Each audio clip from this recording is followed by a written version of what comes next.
Muốn chia mà cho đó chỉ một tệp kia mấy giờ cái cho to là 2 câu thôi. Muốn để thằng chơi thằng cháu đen là bò.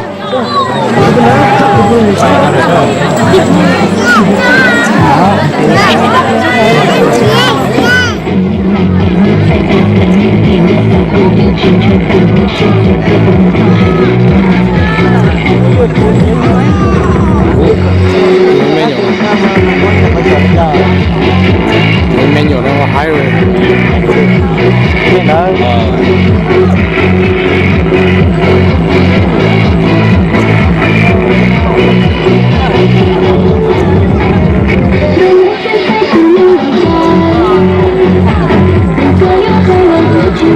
Cho luôn nó từ ta bác cứ cả nó tiếng mà gió mình chưa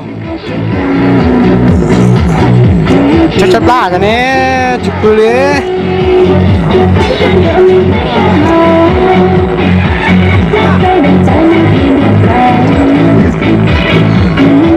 Đi cho tư lùa họ bắt tư đầu tụ cho hoàn thành lùa là thế là nó to hai cần cầu đấy.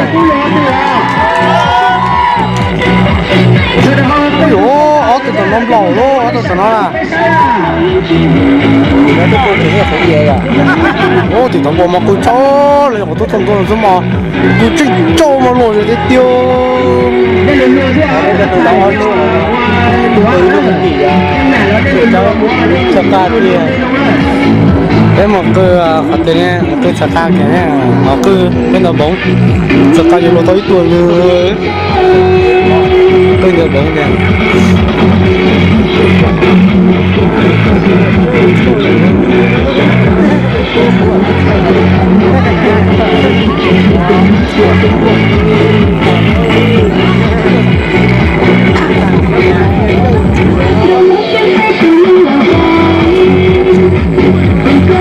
Tụi nó là sâu vào cần cầu này nhá, tụi nó qua to hay cần cầu này nè. Ủa, tụi nó mà xím đầu ta đi dưới rồi tôi có xím đầu rồi nè.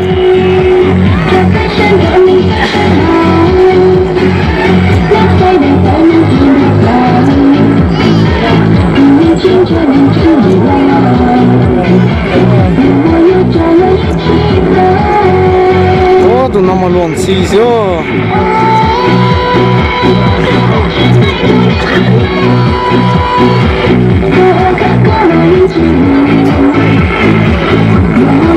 Ủa, chị tao mà đăng ký họ. Đăng ký ít tu cho dù họ. Ồ, lấy từ bỏ ra tôi xài nó mà trong có thiết nữa cho sinh. Và nếu chế trong tata lên chị tao mà đăng ký này qua nghe này tì nha. Đó là cho đào bên mê xíu chờ tiền lên tiêu sang nó bỏ là thỏ rằng nó xí thế nào. Bây giờ lấy qua dây trong cao giò thế này.